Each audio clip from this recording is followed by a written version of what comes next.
Lectura del Santo Evangelio según San Lucas. Gloria a ti, Señor Jesús. Unos 8 días después de decir esto, Jesús tomó a Pedro, Juan y Santiago y subió a la montaña para orar.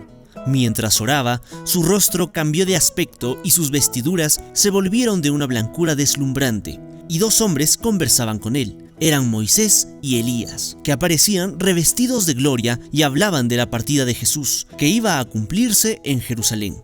Pedro y sus compañeros tenían mucho sueño, pero permanecieron despiertos y vieron la gloria de Jesús y a los 2 hombres que estaban con él. Mientras estos se alejaban, Pedro dijo a Jesús: «Maestro, qué bien estamos aquí. Hagamos 3 carpas, una para ti, otra para Moisés y otra para Elías». Él no sabía lo que decía. Mientras hablaba, una nube los cubrió con su sombra y al entrar en ella, los discípulos se llenaron de temor. Desde la nube se oyó entonces una voz que decía: «Este es mi Hijo, el elegido, escúchenlo». Y cuando se oyó la voz, Jesús estaba solo. Los discípulos callaron y durante todo ese tiempo no dijeron a nadie lo que habían visto. Es palabra del Señor. Gloria a ti, Señor Jesús. Queridos hermanos y hermanas, llegamos ya al segundo domingo de Cuaresma. La palabra de Dios nos invita a experimentar la oración. Jesús sube a la montaña para encontrarse con su Padre en el mejor ambiente de soledad, silencio. Hace contemplar el evento de la transfiguración, en que Jesús concede a los discípulos Pedro, Santiago y Juan saborear la gloria de la resurrección. Jesús, como ser humano también, tiene necesidad de la oración para encontrarse con su Padre, para entender su voluntad y tener la fuerza necesaria para que cumpla. La oración, mucho más que un deber, es una auténtica necesidad para usted, para mí. Pero así como a nadar se aprende echándonos al agua, así también aprendemos a orar, practicando, teniendo esa conversación diaria en el lugar donde estemos. No se ve bien cuando alguien nos busca solo cuando necesita algo. ¿Cuánta gente así trata a Dios? Solo de vez en cuando o solo para pedir. Por eso nuestro diálogo con Dios debe ser constante, pues escuchando las palabras de Jesús tendremos el valor de bajar del monte y continuar con nuestras actividades diarias, pero bajo la luz, bajo la guía, bajo la voluntad de Dios, ¿no? Entendiendo que ¿cómo haría Jesús en ese momento o con esa gente? Estimados hermanos y hermanas, la transfiguración que hoy escuchamos se cumple en un momento bien preciso de la misión de Jesús de Cristo. Es decir, después de que Él ha confiado a sus discípulos que deberá sufrir mucho, ser asesinado y resucitar al tercer día.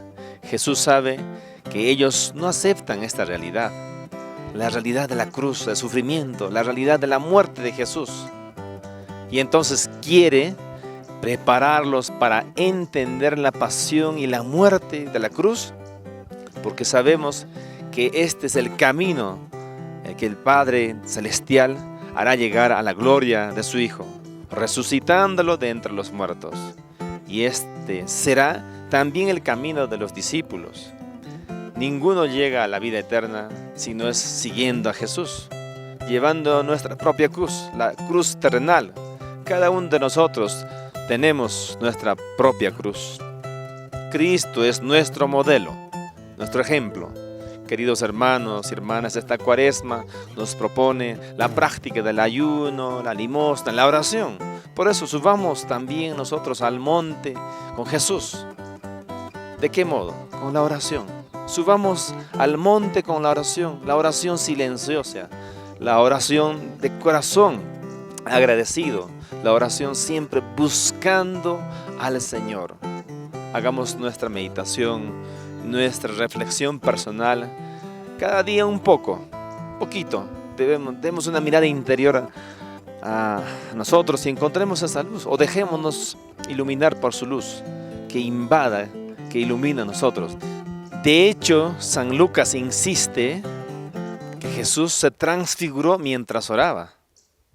Se había sumergido en una conversación íntima con el Padre, en el que resonaban también la ley y los profetas, y mientras se adhería con todo su ser a la voluntad de la salvación del Padre, incluida la cruz, la gloria de Dios lo invadió y resplandeció. Y así, queridos hermanos y hermanas, ¿cuántas veces hemos encontrado personas que iluminan, irradian, emanan luz en sus ojos, que tienen una mirada luminosa? Es porque oran y la amistad con Dios hace esto, nos hace luminosos con la luz del Espíritu Santo. Crezcamos en la oración, queridos hermanos, y así alcanzaremos nuestros propósitos, esos sueños y proyectos, y para ser más humanos, mejores cristianos, buenos hijos de Dios. La oración nos ayuda a comprender la voluntad de Dios en nuestras vidas. La bendición de Dios Todopoderoso, Padre, Hijo y Espíritu Santo, descienda sobre ustedes y les acompañe siempre.